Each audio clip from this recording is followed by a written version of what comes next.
The San Francisco 49ers crushed the defending Super Bowl champion LA Rams on Monday Night Football, but then they had to go on the road on a short week, flying all the way across the country to Carolina.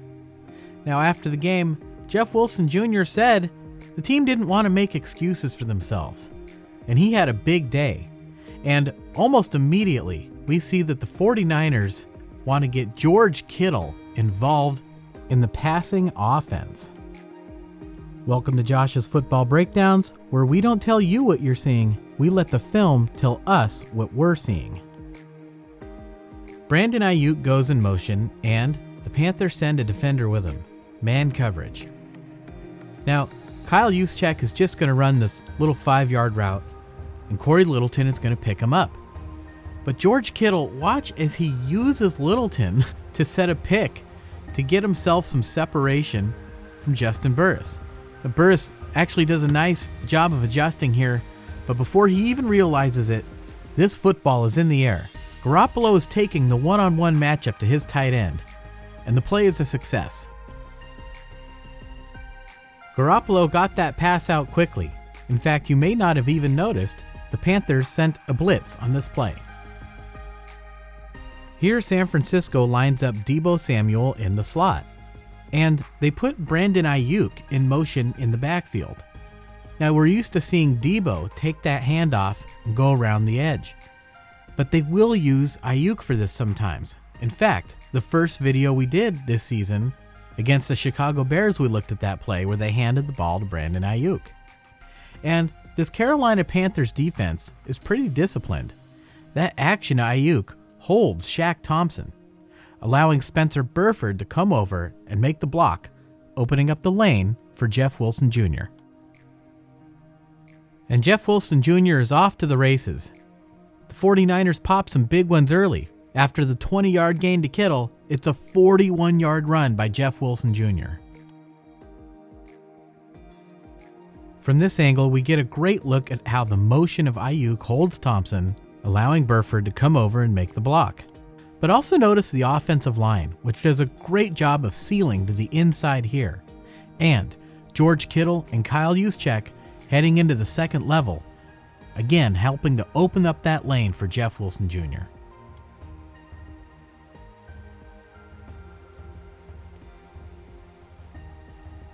I really thought he was going to score on that play. On the heels of that big run by Jeff Wilson, the 49ers decide to threaten with him again, faking the toss and drawing the defense in.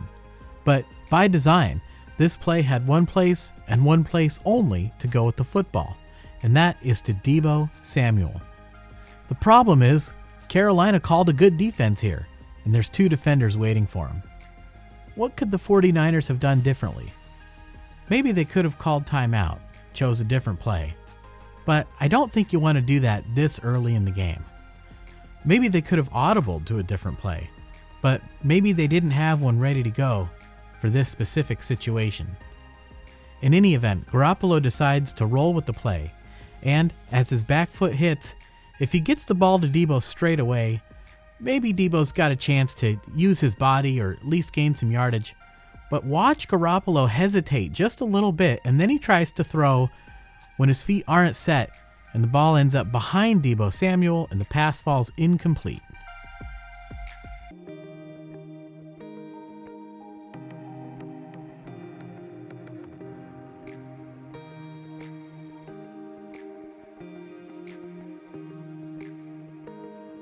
So here Shanahan changes his approach. He sends 4 receivers deep into the pattern, and understandably, this time the Panthers defense reacts by dropping back. But the offense is allowed to have 5 eligible receivers, and in this case, the 5th eligible receiver is Tevin Coleman. Touchdown, 49ers.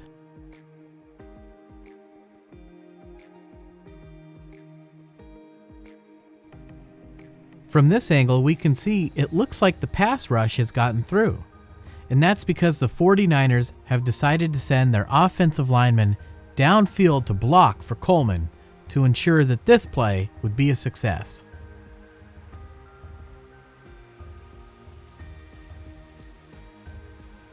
Robbie Gould knocks through the extra point, making the score 7-0.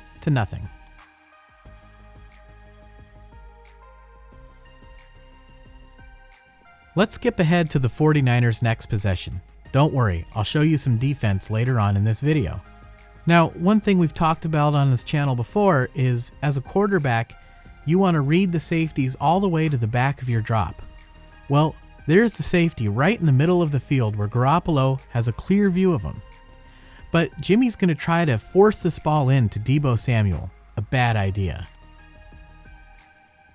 And the 49ers are very fortunate that that pass was not intercepted.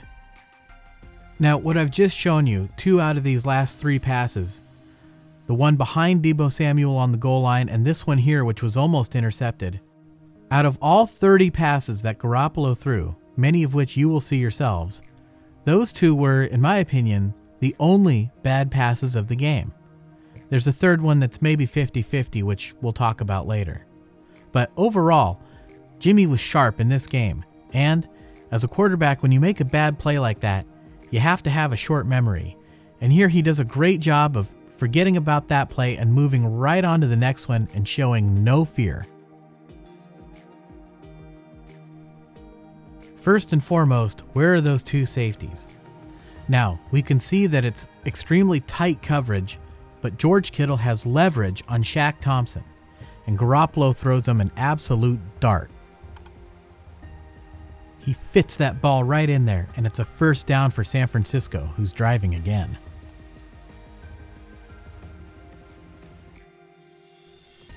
The Panthers are going to put pressure on this pocket, but the protection holds up just long enough, and Garoppolo knows the route of George Kittle. The 2 have great chemistry, and again, this is just a great throw. In fact, you can see the Panthers kind of standing around after that play, wondering how in the heck that just happened. This time, George Kittle blocks down, which helps to sell the run fake to Jeff Wilson Jr. But once again, Shaq Thompson stays very disciplined here, and it's a good thing, because the 49ers have Juwan Jennings running behind him. Oh, but those tricky Niners. George Kittle's going to leak out here underneath. And it's a fumble! And there's so many Panthers around that ball. Watch Brandon Aiyuk slow up here, and he misses an opportunity to pounce on this football.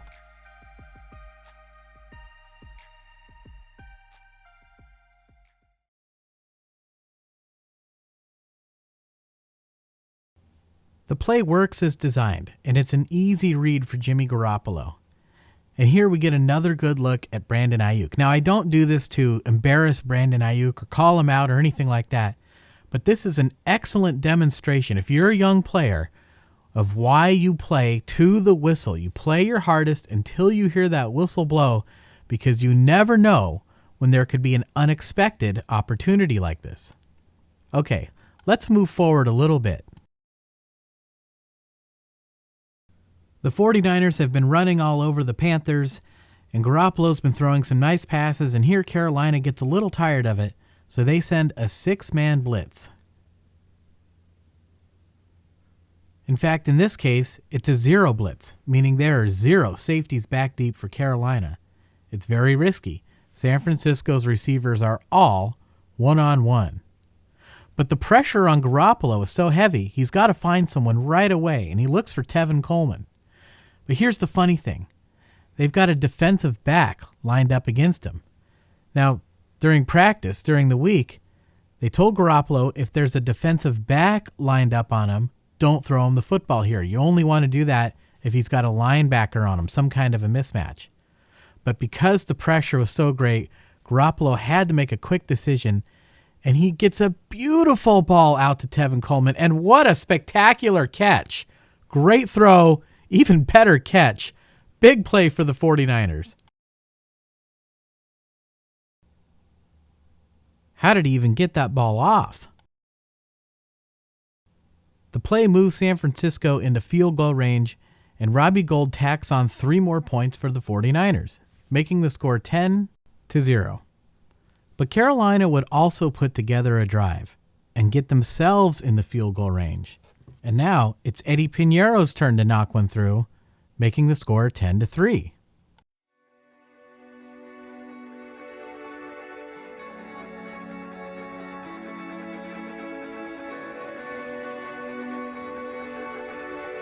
Here we get a great shot of Garoppolo lifting his hand off the football. He's getting ready to pat this ball and throw a pass.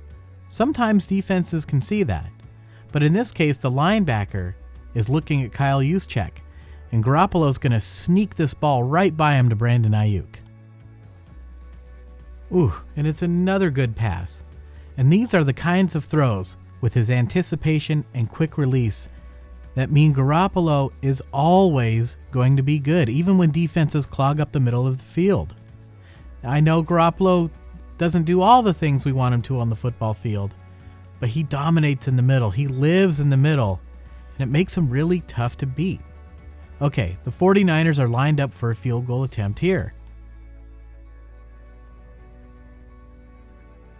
The kick is blocked, and it's pretty easy to see why.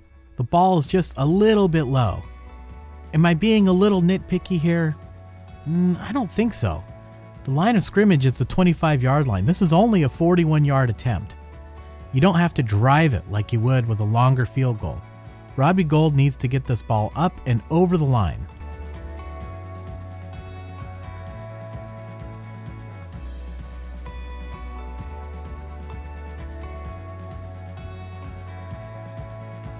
Baker Mayfield's back foot hits, and here he has Christian McCaffrey, whose dad, Ed McCaffrey, used to play for the 49ers back in the day. But I want you to watch Baker Mayfield. His timing is a little bit off with McCaffrey, and he does this like Statue of Liberty thing, and the ball sails on him over McCaffrey's head and into the waiting arms of Emmanuel Mosley.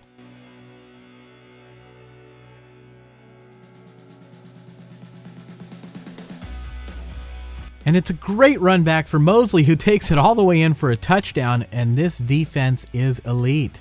We talked about it last week. When you start scoring on defense, that's when you can call yourselves elite.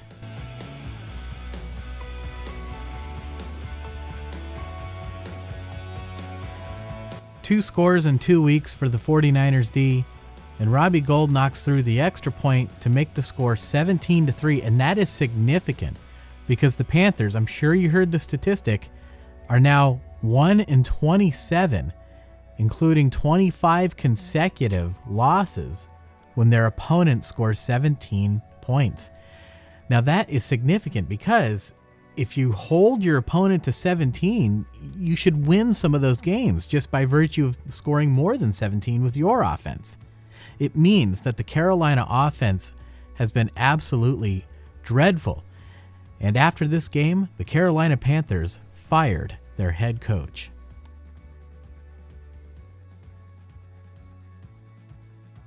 But here they keep pounding.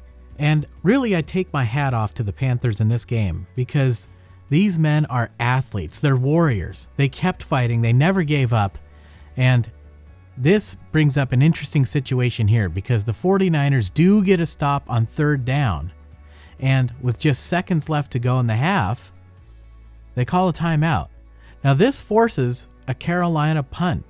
And I understand maybe you're hoping for something to happen on the punt return or to get a block, or you're hoping for something to happen like that.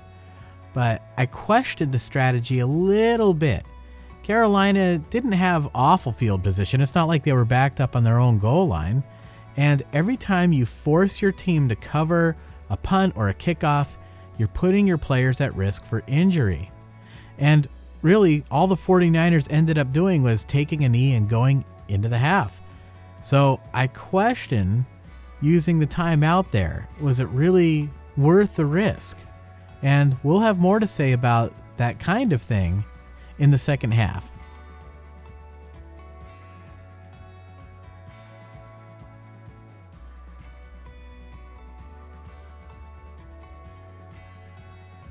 Now I'm showing you this return because here Ambry Thomas gets a little bit too far upfield. I would like to see him get a little bit deeper, force this return to go back to the inside just in case he misses the tackle, which he does. You never want to be in a situation where your kicker is the last man standing. Thank goodness Robbie Gould makes the tackle, but that was a hard hit on Gould. Keep that filed away for later. Here the Panthers send Shea Smith into motion. It's either Shea Smith or Shy Smith, and to Mr. Smith, I apologize for not knowing which. For the 49ers, Samuel Womack goes with him. This takes a defender away from that side of the field, and the Panthers pull the tackle and the guard in that direction. Christian McCaffrey will follow behind them. I should also make sure to mention this is a great block by DJ Moore on Tayshaun Gibson, who's having an outstanding season for the 49ers. How good is Christian McCaffrey? Here he's one-on-one against Talanoa Hufanga in the open field, and he makes Hufanga miss.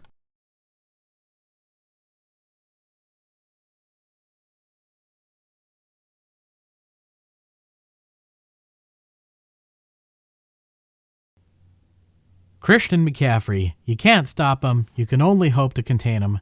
Flag is on the 49ers. Touchdown, Carolina Panthers. And this is a 17-9 game, and Carolina is feeling themselves, and they decide to go for two here. And they're stuffed. Let's go back to the snap. For the two-point attempt, the Panthers get creative, bringing promising young player P.J. Walker in at quarterback. Now, P.J. Walker played for the Panthers last year as the backup, but in 2020, he played in the XFL, where he led the league in passing yards and passing touchdowns. Here, they use him to run the read option with Christian McCaffrey. But the 49er defense plays this well. If he keeps the ball, Talanoa Hufanga and Dre Greenlaw are waiting for him. So he hands it off to McCaffrey, but Fred Warner's waiting for him on the other side, and the play is stuffed, keeping the score 17-9. Now here we see Kyle Juszczyk come in motion, but before we take a look at this play, I want to go back and show you a play from Week 3 of 2019. And here we see the entire 49er offensive line move to their left, and Garoppolo fakes the handoff to, who else? Number 22. No, it's not Jeff Wilson Jr., it's Matt Breida. But the important thing is, on the other side of the formation, the Niners have George Kittle and Kyle Juszczyk in to help with pass protection. It gives Garoppolo time to throw the bomb to Deebo Samuel, and there's a defender right there, and Deebo just quite can't come up with the catch. And we'll talk about why there was a defender there. But first, we've got to notice that Kyle Juszczyk and George Kittle appear to be on opposite sides of the formation here. But at the snap of the football, George Kittle motions down to Juszczyk's side, and the 49ers fake the run to the other side. This is the same play, just flipped. This time the 49ers use Deebo Samuel as the underneath man, and they send Danny Gray deep. And notice the defender across the way from Danny Gray. If he just goes, he has a chance to cut off the route of Danny Gray, and that's what happened in the Pittsburgh Steelers game. That's why there was a defender there. In this case, he slows. Some other key differences. In the Steelers game, Deebo Samuel put a move on his defender, and that's what allowed him to gain the separation in the first place. Danny Gray did not do that, and J.C. Horn is all over him. And watch the feet of Danny Gray here. It looks like he loses his footing ever so slightly, slows up just a tad, and the pass falls incomplete. The play was unsuccessful, but I really like it. I like that the 49ers are taking these deep shots this year because eventually some of those are going to hit, and they're going to be big plays. Also, I like how Shanahan changed the formation, changed the personnel a little bit, not necessarily to disguise the play, but to make sure he had the best use of the play against the Carolina defense that he was expecting. After a penalty moves the 49ers back, Shanahan pulled out another staple from his fabled playbook, putting defenders into conflict. Here we see the safety backpedaling, no doubt occupied by the route of Brandon Aiyuk. Shaq Thompson is carrying George Kittle through his zone, and Corey Littleton is preparing for the running back to enter his zone. The 49ers have put Carolina in a position where they have two defenders that have to defend three players. You can't do it. In this case, Deebo Samuel is the open man. and it's an easy read for Garoppolo, who gets him the football, and the 49ers gain 16 yards on the play.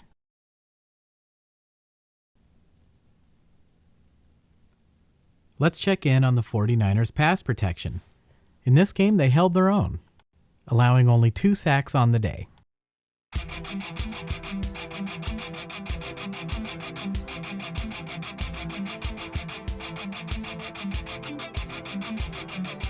Shanahan starts to get in his bag, and this time he uses misdirection. Kyle Juszczyk takes a big step to his left, causing the defense to react aggressively in that direction, before he cuts back to his right so he can be the lead blocker for Jeff Wilson Jr.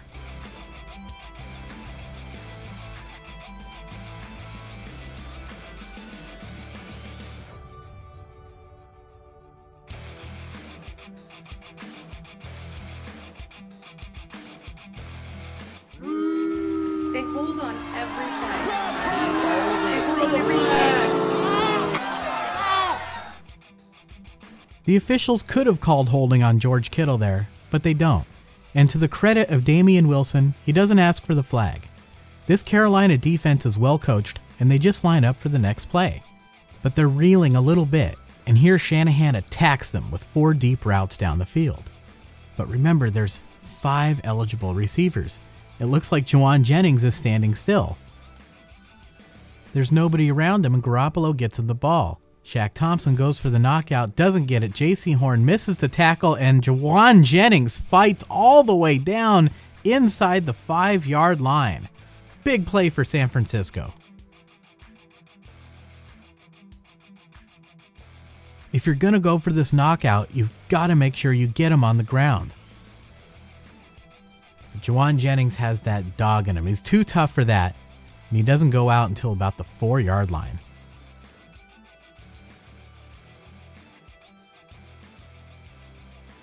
With the Niners threatening, the Panthers bracket George Kittle, and J.C. Horn goes with Brandon Aiyuk to the corner. On the other side of the field, the Panthers seem to be set up well.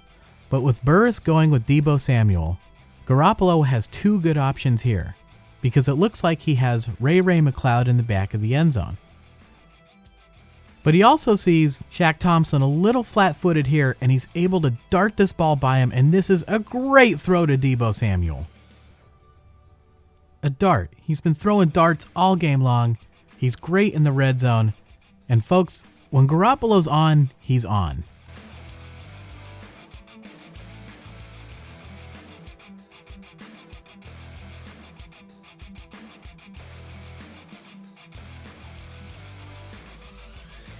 Robbie Gould knocks through the extra point, and the score is 24-9.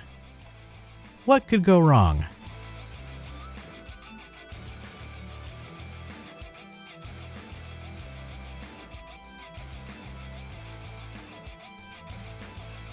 Once again, the kick returner is able to break through, and the kicker has to make the touchdown-saving tackle, and this time Robbie Gould is hurt.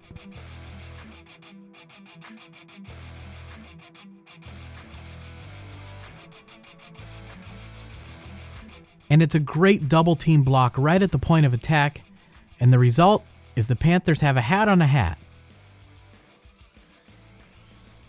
And credit to Robbie Gould, one of the oldest players in the league, for putting his body on the line to make that play. He could have made a business decision there, but Robbie Gould is here to win a championship. The Panthers' lobes are tingling, and you know what that means. Opportunity. On this play, the 49ers have Talanoa Hufanga down in the box. That means there's just one safety back deep. And check out Diamador Lenore right up on the line of scrimmage. And Carolina attacks him with speed. And that is a nice throw from Baker Mayfield. Big play for Carolina. What do you need to throw the ball deep? Time.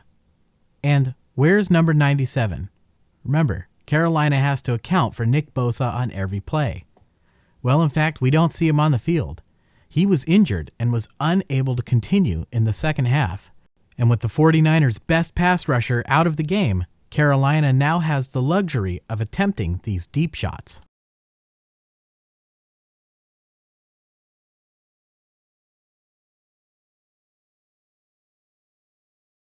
Once again, the 49ers bring Talanoa Hufanga down into the box. And this time, it's Charvarius Ward, who prefers to be called Mooney Ward, so that's what we'll call him. He's up at the line of scrimmage, so the Panthers decide to test him. But Mooney Ward is an excellent defender of the ball in flight, and watch this pass break up here.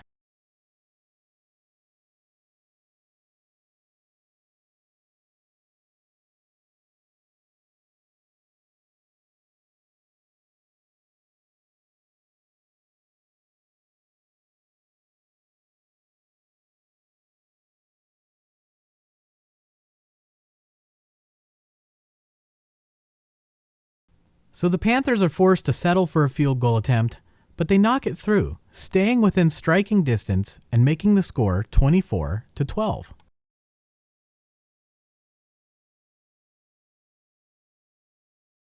But the 49ers aren't done yet, and here Brandon Aiyuk gets Dante Jackson absolutely turned around and he comes wide open.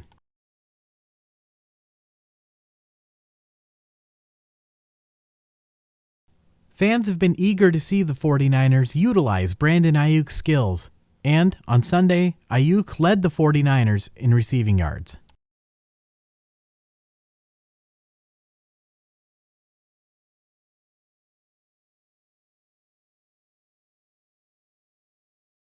Eager to put a stop to this nonsense, the Panthers once again send an ultra-aggressive 6-man blitz, leaving just one safety back deep. When Deebo Samuel goes deep, Dante Jackson can't take the chance that he might give up a touchdown, and he goes deep with him. And check out the stem of the route of Juwan Jennings. It looks like he's going deep too. Again, with just one safety back, the defender has to respect that, allowing Jennings to cut to the sideline. Remember, Deebo and Jackson aren't really there. Garoppolo gets the ball from the far hash outside the numbers, and now the ball is short of the line to gain, but Juwan Jennings has a chance to make C.J. Henderson miss, and look at that move. It reminded me a lot of the move Michael Crabtree put on Nnamdi Asomugha in 2011. Same numbers for both receiver and defensive back, interestingly enough.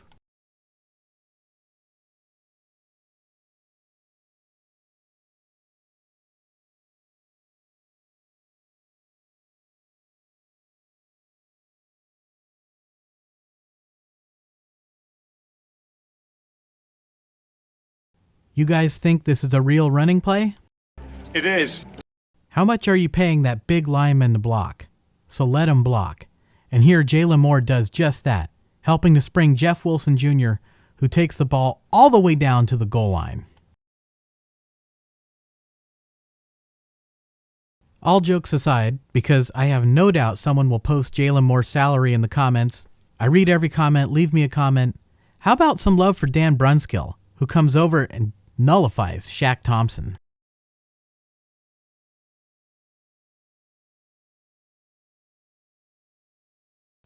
The 49ers are steamrolling the Panthers, so here Carolina calls a defense that I guarantee you San Francisco did not prepare for. 8 down linemen and 4 men in the backfield. And, of course, we know that this is illegal. You're only allowed to have 11 players on the field. Carolina has 12. The flag comes out. The ball goes half the distance to the goal line. And from there, it's elementary. Jeff Wilson Jr. plunges it in with a little help from Aaron Banks, and I hope you started him in fantasy.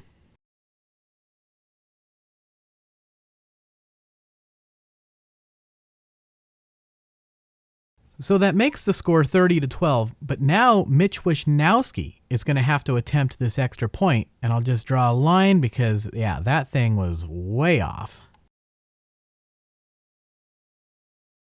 Carolina would respond. Here, DJ Moore finds a nice little hole in the zone, and Baker Mayfield gets him the football. And watch as Moore does the double pirouette. I remember seeing that move in my son's Pee Wee football league, and here it's just as effective. 27-yard gain for the Panthers. Not to be outdone, number 53 Kamoko Toure does the Dwight Freeney spin move, but it's to no avail.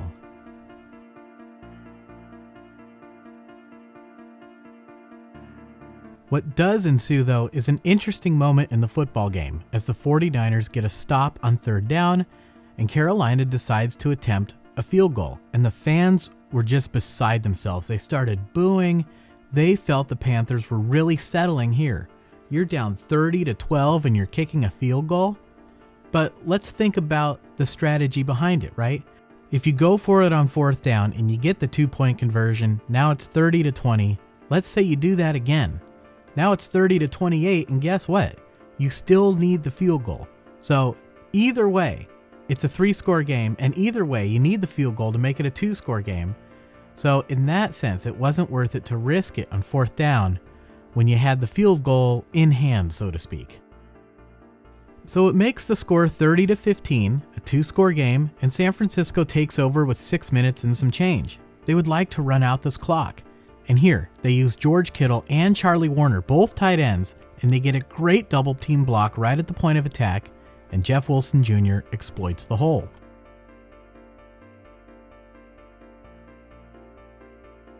It's a 23-yard run at a point in the game where Carolina could least afford to give up a 23-yard run.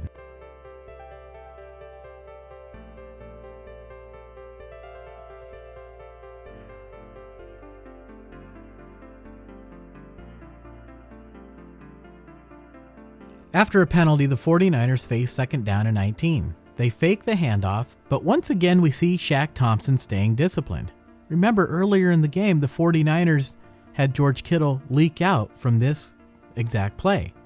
But this time we see Brandon Aiyuk cutting across, and Garoppolo finds him and gets him the football, and it's a 16-yard gain.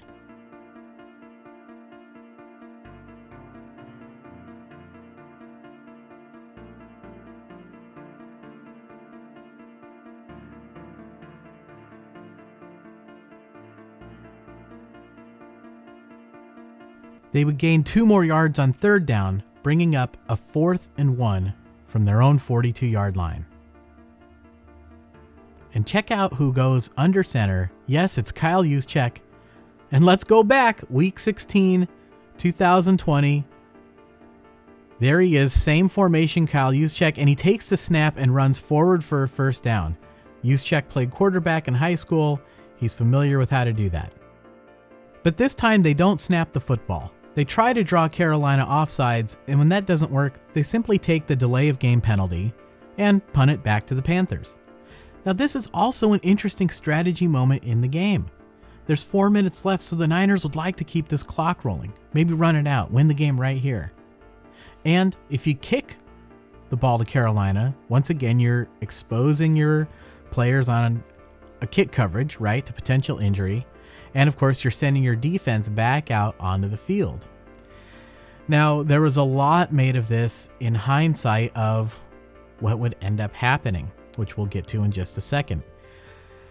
Personally, I'm okay with this punt. I think there was no compelling reason to go for it. It's not like the Panthers were in danger of, really threatening the 49ers if we kick it back to them. Going for it there just would have felt forced. Best way I can describe it. Now, having said that, I don't want to show you guys this next play, but it's critical for what happens in the 49ers season going forward. Desperate, the Panthers try a deep shot. Emmanuel Mosley gets a great pass break up here, but on the landing, he tears his ACL, and he's out for the season. Of course, you're just absolutely gutted for E-Man, who was having a career year. He was on his way to getting paid and turning this defense into an elite squad. Oh, you just feel so terrible, on the inside. It hurts. And a lot of criticism was leveled at the Panthers for using an artificial turf, even though they were in an outdoor stadium. I want you guys to let me know in the comments what you think about, number 1, the decision to punt, and number 2, should the NFL require teams to use natural grass in outdoor stadiums? All right, let's try to finish with the analysis. We're almost done. Here, Baker Mayfield has Mr. Smith if he wants him. That defender is backpedaling. But once again, Baker hesitates on his throw, and it allows the pass rush to get home for the 49ers. Baker would be sacked 6 times in this game and injured. P.J. Walker will now start for the Carolina Panthers for the next several games.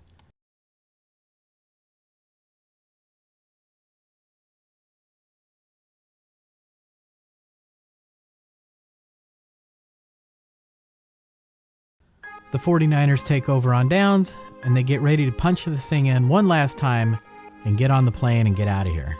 But before they do that, Spencer Burford steps on the foot of Jimmy Garoppolo.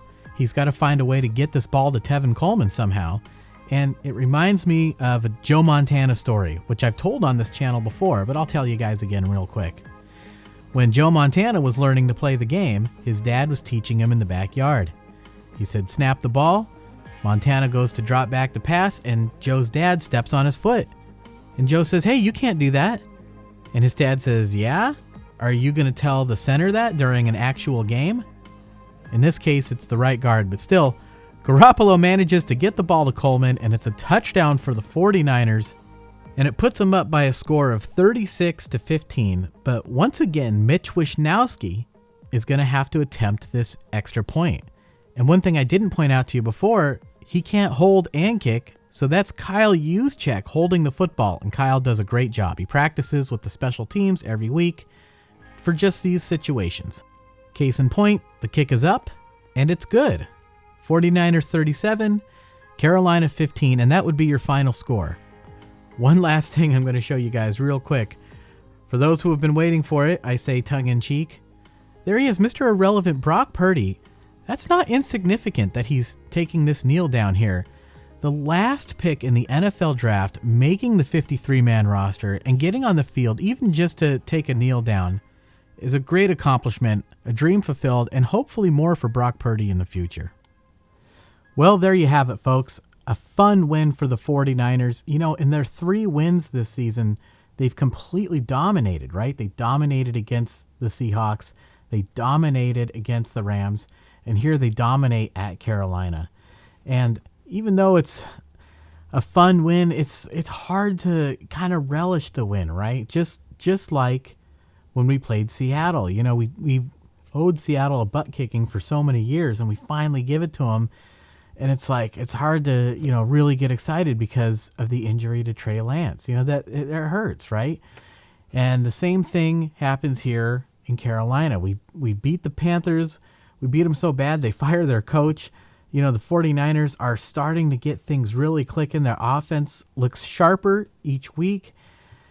And yet we just feel so terrible for Emmanuel Moseley. That's a big injury. And, of course, it impacts the team as well. But you know what? I think deep down, Trey Lance and Emmanuel Moseley would want us to be happy with these wins, right? You know, they're part of the team too.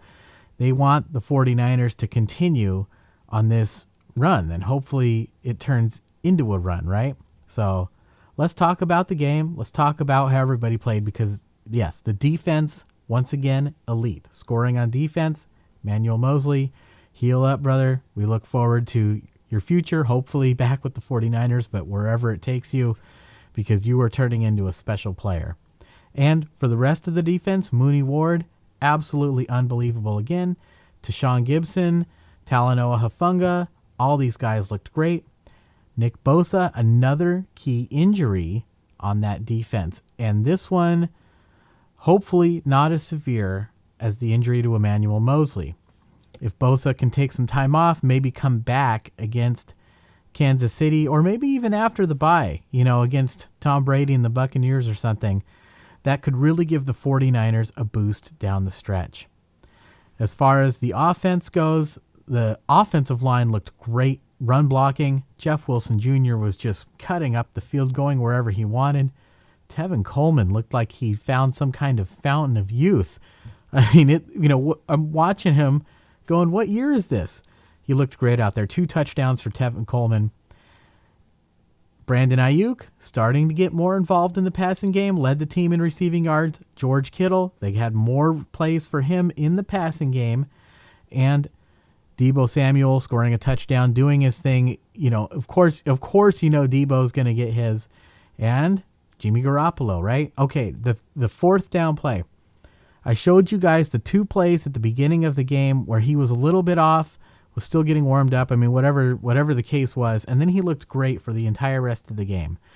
There was a 4th down and 3 in the middle of the game. It was weird. I thought both the offense for San Francisco and the defense for Carolina played it sloppy. There ended up being a penalty on Carolina, so it didn't even count statistically. I didn't know how much value it brought to us, so I didn't include it. On that play, you could say Garoppolo missed an open receiver. So you could say there were 3 plays where Garoppolo wasn't as sharp as he could have been, but 27 out of the 30 passes, Shanahan let him sling it a little bit, and he looked really good. Hopefully he continues to settle in, does a better job of, seeing the field a little bit more completely. I know it's frustrating for fans when you see an open receiver and Garoppolo doesn't, but that's part of the game, right? And now the 49ers go to Atlanta. And again, they're favored on the road. They're favored by 5.5 points, but I don't know how much to buy into that, right? Atlanta, to me, looks like a pretty darn good football team. If there isn't that bogus roughing the passer penalty, do the Buccaneers win that game against Atlanta on Sunday, or do the Falcons pull it out in the end? That's one of those unanswered questions. And now we're going to their house, right? We're going to Atlanta. And like I said, I think Atlanta has looked good all year. They haven't quite put it together record-wise. They have a new head coach, Marcus Mariota, their quarterback. We've played him before in a tight game. Remember that 2017 game, one of Jimmy Garoppolo's first games with the 49ers? We had to go win it at the last second because they had the lead. So we know that these guys can play. At least their quarterback can play.